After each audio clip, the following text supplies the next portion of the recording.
Mr. President, let me just state, you know, right now you're here for many heads of state of more than 40 different countries in the African continent with the President of the United States.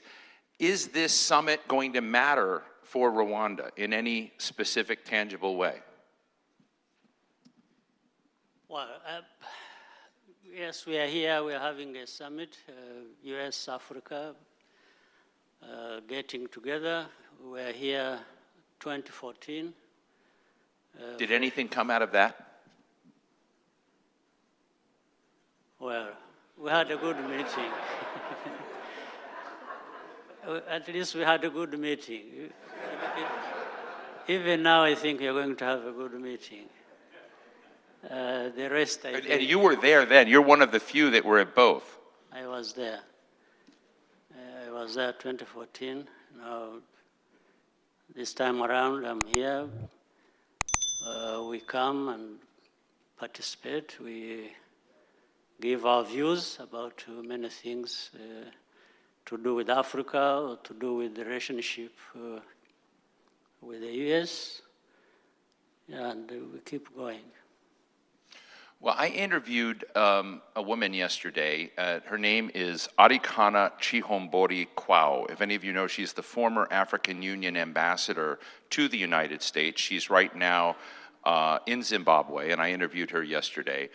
And she said that the United States shows incredible disrespect towards Africa, that it did not share an agenda with the African leaders that it had asked for, and that this is more about China than it is about Africa.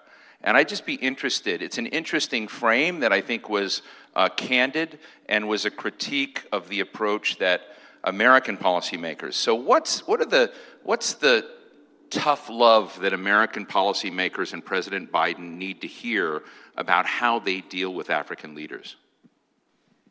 To begin with, the problem of relationship with China or with the United States is systemic.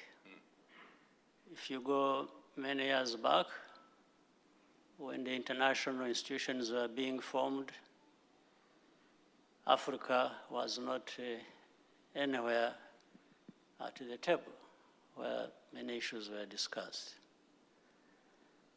And from that time, what has always been visible is the assumption that these big countries have to decide everything for themselves and for others, even others without participating or having a say at all. Some people call it, of course, double standards, which I may understand, because there is a lot of saying, do as I say, not as I do. A lot of it goes on, and that's what describes the double standards. So, but with the relationship between Rwanda or Africa and China, or Rwanda and Africa and the US, I think the most important thing is, I speak for myself, I speak for Rwanda. I'm sure many Africans would have a lot to say. I don't think we need to be bullied into taking or making choices, choosing between US or China. It's really none of our business. I think we need to have both and others as partners, in as far as they also respect us and understand that we have something to contribute. There is a lot at stake for us. So we can have something to say. We need to have something to say. So whatever is going on between China and the US, and then that being brought to Africa, is something we need to treat carefully ourselves.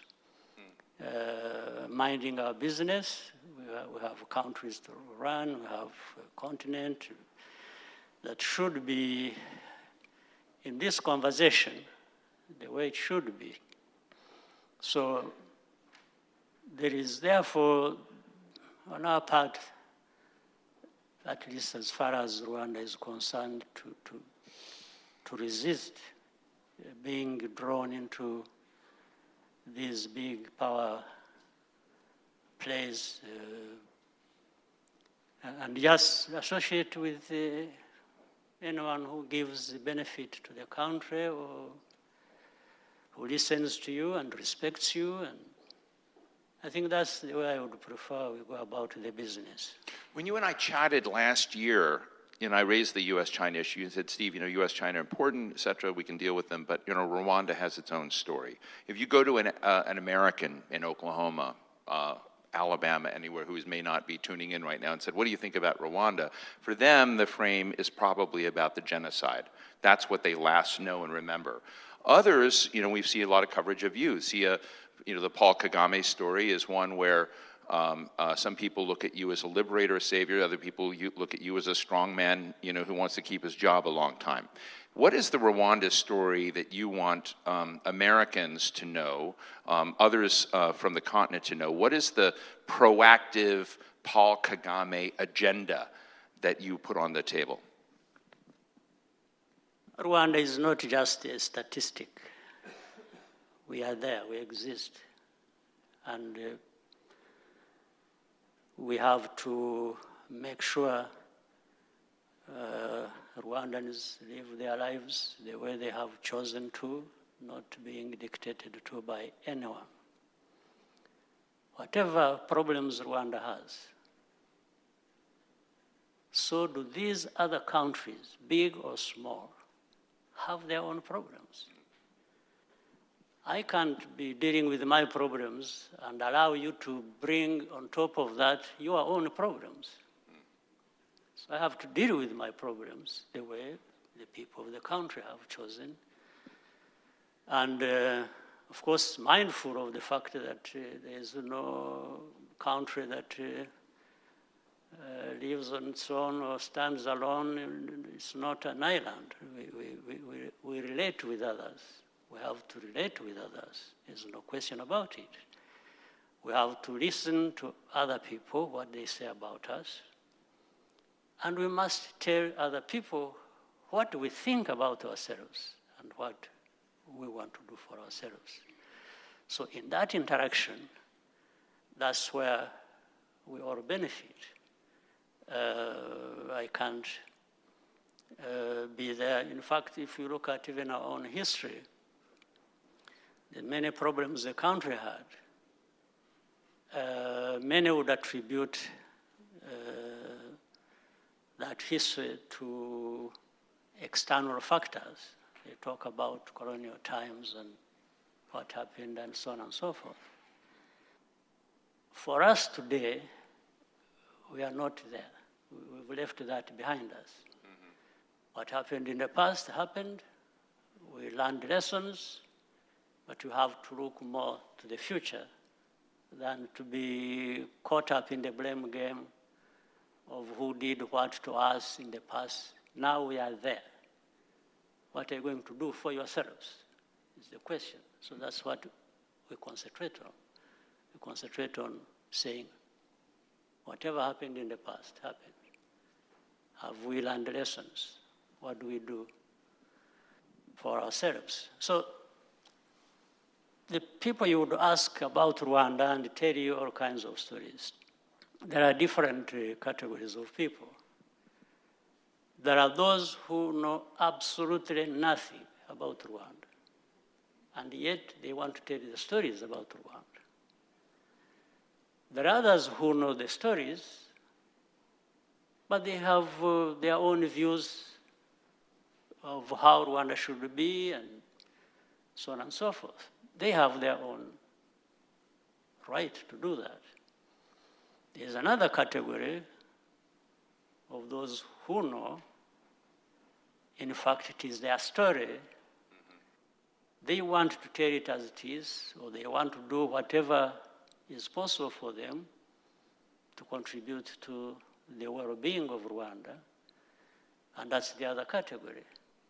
So we have to steer through all these different categories and views, but the country has to have a direction, and that is the responsibility of the leaders of country. You know, if I were to, put on the table that there are sort of three angles of a story, right, on Rwanda that I think they would be out there. You might not agree with them, but, one would be a friend of mine that many of us know, Mark Dybel, is in Kigali today for the second big African Summit on Public Health in Kigali. They're launched, you're opening a new biopharmaceutical industrial park and doing a very positive, sort of modern, interesting story. COVID vaccines now being tried in your public health. That's one story. Another story that many Americans know is Paul, we've talked about it before, Paul Rusesabagina, who's very popular in the United States, in prison now in Rwanda, and I think you've been in, potential discussions about him with others like Secretary of State Anthony Blinken, and we classify Paul as a wrongly detained person. There are concerns here. And then there's the third with the conversation with Secretary Blinken that you had last week about the DRC and about Rwanda's activities and concerns that you might be destabilizing the DRC. So those three stories, if you were to do it, my question to you is, why not solve the DRC and the Paul story and have more of the modernization, tech, we're growing our economy? You get defined in different ways in the international community. Why not solve the two and elevate the third? Well, to begin with, there is no guarantee that even if you did what they want you to do, you would actually get those promises you're talking about. We've been there for, now the country has been moving on for 28 years. How about what happened before actually those stories came up? There wasn't much flowing in that sense that later on was stopped by those stories. So, but that's a different thing. Let me quickly speak to the two problems. The story of Rusesabagina, and in fact it explains now at the beginning what happens with the countries and the relationships and so on. A big country like the United States dealing with Rwanda, a small country somewhere in the middle of Africa. What I was saying, when people just tell you what to do or want to tell you what to do for yourself, comes in this sense. That story of Paul Rusesabagina, the case is very clear. It has gone through the courts of law with the due process. The evidence, the facts about the case were presented in the open. The history of that is also clear. It has been told. Now, there's something wrong here that... And did it involve the European courts? Did it involve the European courts? What? With Paul, did it involve the European courts as well? Okay. That would be another big problem if it involved the other courts outside of Rwanda. I'm talking about Rwanda in our legitimate right to do what we have to do for ourselves. But he's charged with other 20 people. In other words, there are 21. In fact, all of them found guilty on the basis of that evidence and facts presented before the court.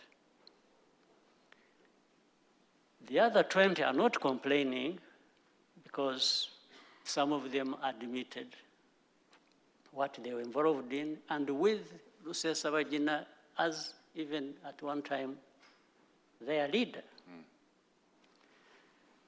Now, with this situation, somebody comes and says, no, this person is famous, he's a celebrity, you have to think, and he's a resident of the United States. So by that, you've got to release this person. And some of us have raised this question and say, okay, we let this one go free. How about the other 20 who have been in the same crime with him and have actually pointed to him as even having been their leader? That's one. So the second aspect to that is, what are we going to have to deal with here? There's a serious case here, but it will be nullified because somebody in the United States is saying so. Well, some people may find that normal. I don't. Rwandans don't. So we might find... So is Blinken's advocacy and determination of him being wrongly detained helping his case or hurting his case? I think from what I have said, you can conclude. Yes. Oh.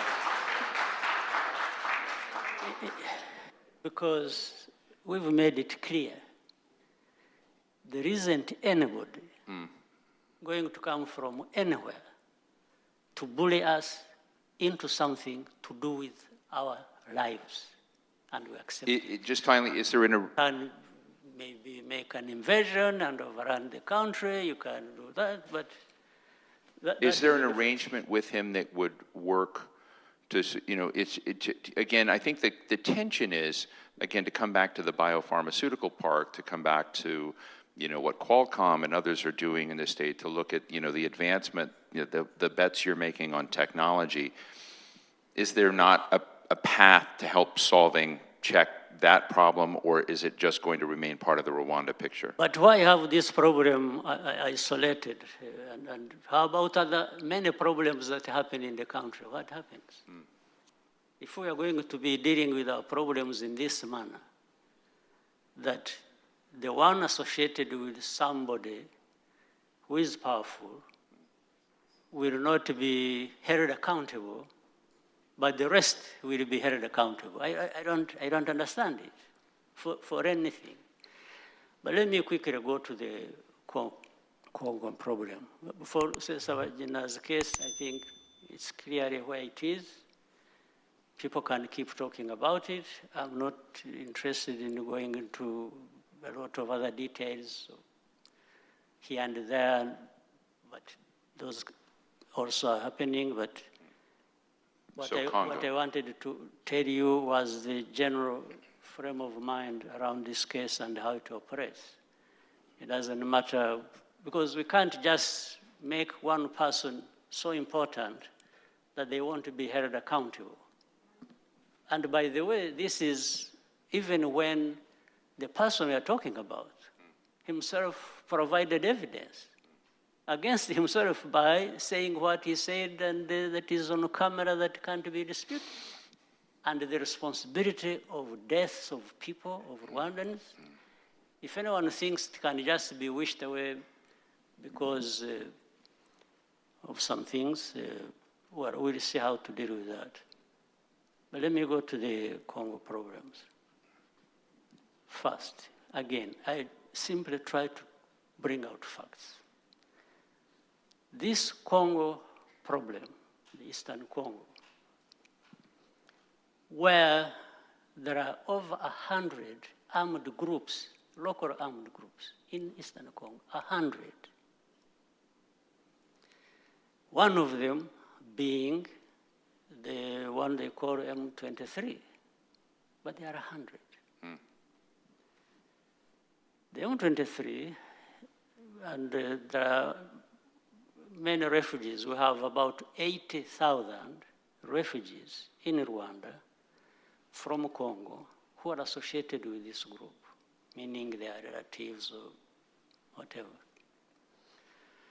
Now, what I want to say clearly this problem was not created by Rwanda and is not Rwanda's problem. It is Congo's problem. They are the ones that have to deal with it.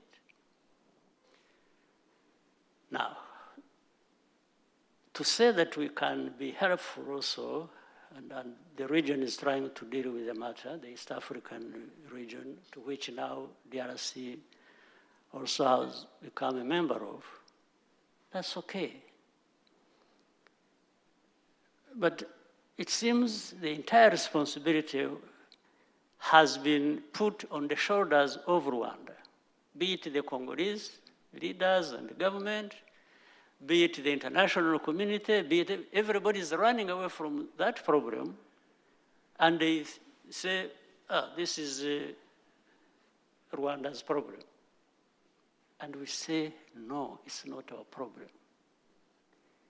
For what has produced these armed groups, including the fact that these groups, I said, the refugees in Rwanda and then the M23, are Congolese of Rwandan ethnicity. This is all it is. So if you wanted to hold anybody responsible, then maybe you'd go back to history. When the borders were being drawn and some people were left on the other side of the border and the other became another country. I cannot be responsible for the fact that there are Congolese of Rwandan ethnicity in Congo who are being denied their rights as citizens. That's not my problem.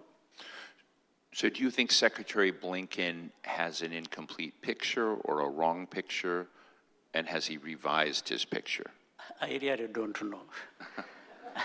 I'm just stating facts. Anybody who would wish to dispute that is welcome. We can have an argument. I'm just stating the facts. How anybody else is interpreting those facts, they have to produce their own evidence to convince people as to what to believe. So let's discuss the third leg. My friend Mark Dybul, many of you know, was the PEPFAR AIDS ambassador under President Bush, is in Kigali right now, maybe you're watching, and he's at a major health summit in Rwanda. There are major steps being taken in the public health space. You've created this new park. So tell us about that picture of what Rwanda is investing in by way of new tech and how your future is going to be tied into this new arena. And not just in the biopharmaceutical space, you're doing a lot in the technology sphere, and would love to just hear your vision of whether, not to say it's the same thing, but Southeast Asia, South Korea used to be one of the poorest places in the world, is now one of the richest and is there. Do you have a vision along the lines of what some of the tech tigers did in Asia that is informing what you want Rwanda to be in the African continent? Before I come to that, I've remembered something I should mention here relating to the previous question. Tied with what is happening in Eastern Congo is the FDLR. These are the remnants of the... Say one more time. FDLR, these are remnants of the groups that carried out genocide in Rwanda, who have lived in Eastern Congo for these years. And in this particular case, what is very clear, they've been helped by getting arms and fighting alongside government forces. And the government is aware of that, and we have brought it to their attention several times and given them facts again. So there is a mix of the problems that concern us. In fact, this problem, we thought we had resolved it because most of them and their families have been repatriated with the help of the UN, and were being brought back to Rwanda and being reintegrated. But they are the hardliners who stayed behind, and for them, they will not rest until they have either invaded or carried out changes in the country. So the whole mix, therefore, I think gets confused. And when we are telling people this is not, the other problem is not ours, but ours is there, and everybody has ignored it. We want them to think about how to separate the two problems so that we deal with one at a time as it should be dealt with. So I leave it at that, and let me quickly go to the, we've been, since we had Vision 2020, which now we are 2 years past, and now we have created another Vision 2050. Mm-hmm.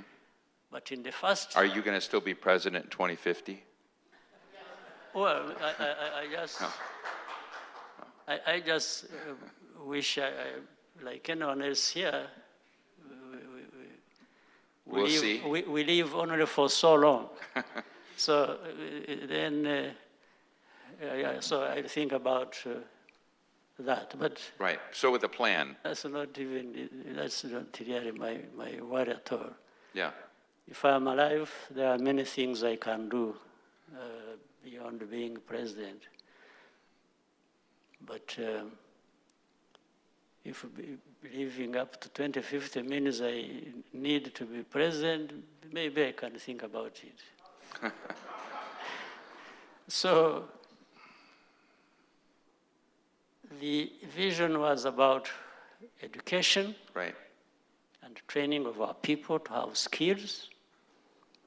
Second was technology as an enabler for many things to happen, and then infrastructure, and also markets, meaning we prioritized regional integration, and so on and so forth. So that's really how this whole thing came. And Mark Daibo is in Kigali attending a health conference. Mm.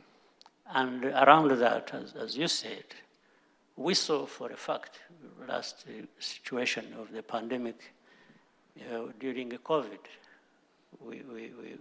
Most countries in Africa, actually all of them, were very helpless. Mm. Even when the vaccines were out there, we were the last to get vaccinated. We couldn't get vaccines. All advanced countries had to first take care of themselves. And how long did it take you to actually get the vaccine in Rwanda to your citizens? Well, it took 9 months. 9 months. Yeah. So we were surviving on just trying to be, careful and following the scientific advice of how we can take care of that. But now I'm saying we've quickly made investments. In Africa, we are going to have an mRNA vaccine made in Rwanda with the help of BioNTech.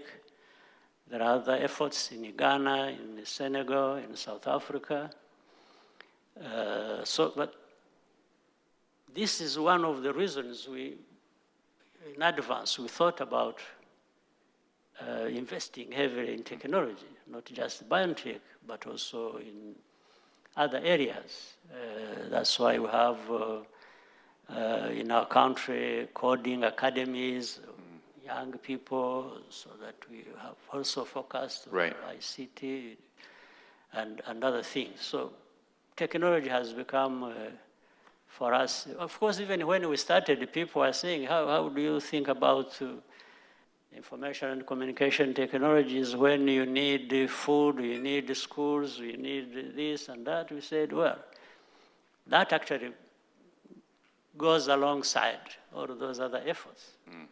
We don't have to choose, say we invest in agriculture, but not in health or not in technology. So technology has been a priority for us for a long time. Yeah, I want to take a few questions from the audience in a minute, but I've got a few lightning round questions. One, are you having a bilateral meeting with President Biden? Not sure yet. Not sure yet. Do you want one? Why would I come all the way? And not maybe have one when there is. President Biden has talked about the African Union with regards to, say, G20, being there. Are there Again, to come back to my discussion with Ambassador Chihombori, she said, look, we're Africa, I'm saying we, but Africa is systemically ignored and treated disrespectfully by much of the rest, by America, by the rest, and we need to fix some structures. We need to fix the UN. I'm speaking for her. Word she used, we need to see an African Union representation on the UN Security Council. We need to be in the leading geoeconomic structures of the world, and we're not there, she said. Just what are your quick views on that? Do you agree with her? Well, I'm glad she said it for us, because if we said it, we would be misunderstood, and maybe accompanied by many other things. So I'm glad she said it.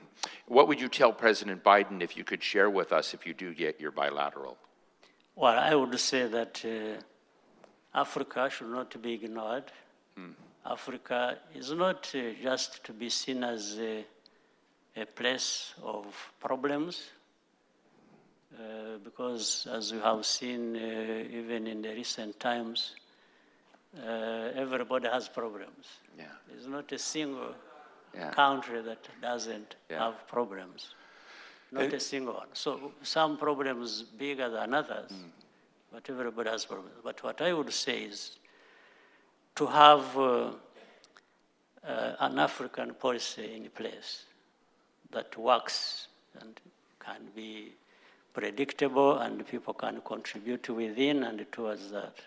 And finally, right here in the same stage, on Monday, I interviewed Qin Gang, the ambassador of China to the United States, and you know, my intelligence services tell me, my Steve Clements intel, you know, that there's a good chance he'll be named foreign minister of China shortly. He said he would go, if he was in such a position, potentially to Africa. Africa is the bedrock of Chinese foreign policy.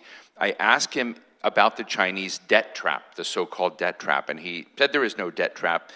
I think I'm paraphrasing, there's sort of debt opportunities or their financial opportunities. But is there a Chinese that when you look around other states in Africa, maybe with Rwanda, are there problems, even geopolitical problems, in the financing and trade and economic relationship with China that we should be aware of? Well, if there is any debt trap within a country and China, I think we should blame it on both sides. Because if you keep being drawn into a debt that you are not sure how you're going to repay the debt, then you also have a problem as the one who keeps giving you money. But for them, those ones who keep giving you money and knowing that you want to be able to pay, maybe for them it's a plan. In the end, they own everything about you. So that's a problem. But I have to say this, given China's or any other country's investment, say in Africa, China will necessarily find a way to bring their money into Africa because it is simple that there are gaps, and therefore they take advantage of filling those gaps. But my question should go to the other side, whether United States or Europe or others. Where are there these gaps? Why don't you make the investments? The investments gaps that China takes advantage of and comes and does whatever they do. So you can't complain about China coming to Africa and doing whatever they are doing, bad or good, and you are there not doing anything about investing yourself in the continent. I think this has to be looked at critically, and maybe it will help address most of these. Some people may not go to China if they are having what they need with others.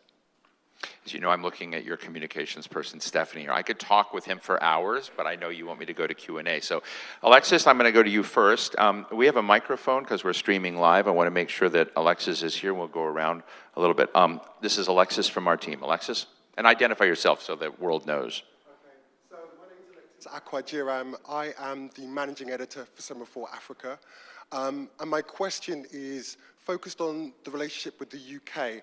So I wanted to know, can you share any details about the agreement regarding asylum seekers being processed in Rwanda, the UK asylum seekers? And then as a follow-up to that, have you had any discussions with the new British Prime Minister, Rishi Sunak, on this subject or anything else? Well, I've met Rishi Sunak, the Prime Minister of UK, when we were attending a G20 summit. So that one, we can put it aside. The main question of migrants from UK, we have explained. It's not the first of its kind. We have had, it started with, one time we had something like that going with Israel when they were sending people, some migrants, for unclear reason. The second, and which was very important, even more important for me, was what we did in Libya, and still is going on. That was in 2018. The Israeli case was in 2017, and the Libyan one was 2018. We were having thousands of mainly young Africans caught up in the Libyan situation. They had wanted to cross into Europe, and they could not. Others, anyway, were trying and drowning in the Mediterranean. And so they were in prison, and then some people actually went to Libya, and they were being bought and taken as slaves to some other places. So we said, look, in fact, that time what helped, I was the chairman of the African Union in 2018. So I said, you know what? Let's save these young Africans who are dying in their thousands, trying to go to Europe. And by saying, I said, I would start by suggesting that let's find another way of bringing them out of Libya so that they stop dying or being sold as slaves and so on and so forth. Bring them to Rwanda, and we shall call upon these international institutions and others to come and screen them and find a good way of taking them where they want to go. If there are countries in Europe that are ready to accept them, they can therefore go there in another fashion. Or if they want to go back home because they are trapped here in Libya, then still they can be taken back home in another manner. And we even offered that for those who will not find a place in Europe or America or Canada or wherever, and don't want to go home, we shall give them a home in Rwanda. This was the whole thing. So, and this is what really happened that we tried to do, even with the UK. UK is the one that approached us, and they had problems. Mainly, we were convinced by the fact that some of these are illegal migrants, and they have problems with that. And they were saying, so they learned from that process, which we are carrying out for Libya, by the way, which is still going on now. There are many people we have in Rwanda, and they are being processed by the institutions responsible, the international institutions, and some of them have found home in the Scandinavian countries, Canada. I don't know whether the others came here to the US, but I know for sure to the US, those others whom I said were from Congo have been brought here, and that there are about 9,000 who were brought here. So that's really how this operation, or the project we have with UK started. Right. And that's, even now, anyway, it hasn't started in full because I think UK is still having legal issues to sort out, and that's not our problem. When that is sorted out, we shall have them, we can process them, and these people will go wherever they want to go. Thank you. Yes, right here. My name is Emlila Pukuyu Brown. I'm the founder and executive director of the African Youth and Women Empowerment Initiative. President Kagame, let me first and foremost say it's remarkable what you've done with Rwanda. I'm a survivor of war. I come from the West African country of Liberia, where we had the same tribalism issues as you had in the past. We're a population of a little under 5 million I'd appreciate people. because you're fantastic, but short form. We're a population of about 5 million people. And ever since we recovered from war, 2003, we found it incredibly difficult to recover as a whole. I'd like to know from you, what is it that we need to do as a country, as a government, as a people to ensure that we reach our full potential and enjoy all of the resources that come with us and the leadership that we need. Thank you. Right. In short, I would say any country has leaders, and the first task of leaders in that kind of situation is to try and find a way of, one, building institutions, two, a process where there could be trust between the people and the government, and trust within the population themselves. So it's upon the government, leaders of any country at different levels, to embrace this and have clarity as to how to go about it, but it will succeed in one place and another. But the fact that we have made progress in our case is an example that anybody else can make progress in that situation. Justin, I'm going to him because he's my boss. Justin. Thank you. Justin Smith, founder, CEO of Semaphore.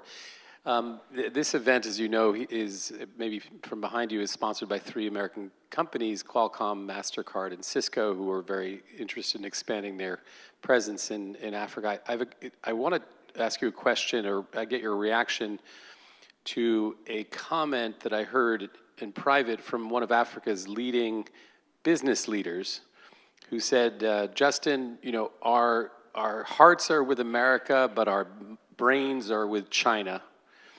I might skip the U.S. Leadership Summit and spend some time in the Gulf where people pay attention to us. What are your thoughts about that? And what is your advice to American companies trying to take on that type of cynicism?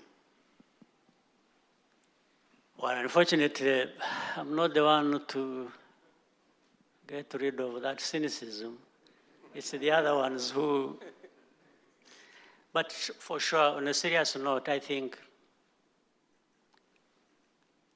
United States of America needs to think seriously about how to deal with Africa in a very beneficial way in terms of investing and the different investments that could come by private sector, I think would make a big difference. Our task in Africa has been also to prepare the environment to welcome these investments, big or small. It is our task. I think people will not just walk into Africa or Rwanda or any place until there is something that is attracting them. We have to create that attractive environment for that to happen. And we have to speak out and speak up and talk about it and keep demanding so that, but those are the complaints, you know, but the attitude, of course, in between, this was saying, I was saying, I don't know exactly what to make of it. I don't know how we can change the attitude with which people look at Africa, other than trying to prepare the side, our side, Rwanda and Africa, to say, here we are, we want this, we are worth this, you come to us, let's do business. But still it is the other side to make the decision whether that makes sense to them, or they would rather go somewhere else. Let me just, we're right, I apologize to everybody with questions. I apologize, President has to go. I've been given the word. I want Semaphore to have a conference like this in Africa. I'd love to do it in Kigali. Would you come speak? Can we do this in First of all, I give you the invitation to come. Secondly, and I'll make sure. Let me ask you just one fun question, final thing. A lot of people say, Paul Kagame, he's a lot like Lee Kuan Yew of Singapore. He's built all these institutions, et cetera, et cetera. A lot of people who are your detractors say, wow, he's really like Lee Kuan Yew of Singapore. He's not gonna be, there are two stories of Lee Kuan Yew. Is there a point where you feel comfortable moving from being president, like, Lee Kuan Yew was prime minister, to he became senior minister, of you becoming president and moving to senior president? And bringing in other... Or even being thereafter just an ordinary senior citizen. I don't mind. Yeah. This being president came to me by accident, actually. When it came, I embraced it, tried to do whatever I could do with it, and then maybe I became a victim of what I was able to do with our people. Otherwise, for me, it's not... somebody else was supposed to be president, but and did for some time. Then people came to me and said, we told you, because I had refused to be president at first. Because I even felt I wasn't prepared. We had just in 94 come out of the war and all this chaos. And I thought I could be doing something else better. But those who I thought qualified better than me came, tried before too long. I think the first time was 6 years. Somebody spent there and ran into problems. And then, so for me, it's really not a big deal. I think I've done what I could as a person, a human being, and I'm happy to leave the stage and go anywhere and just keep looking back and say I made my contribution. Well, I want to say on behalf of everyone that we're grateful that you're willing to have a conversation with us. I'll say I think the risk for the Biden administration and for Washington and the United States right now is that we have a Big Bang conference with Africa and that next week we've forgotten it.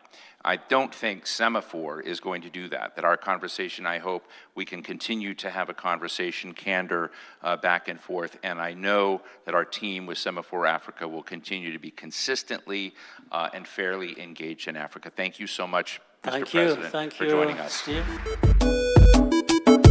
I'm a king, yes, I'm a king, I think I'm a king.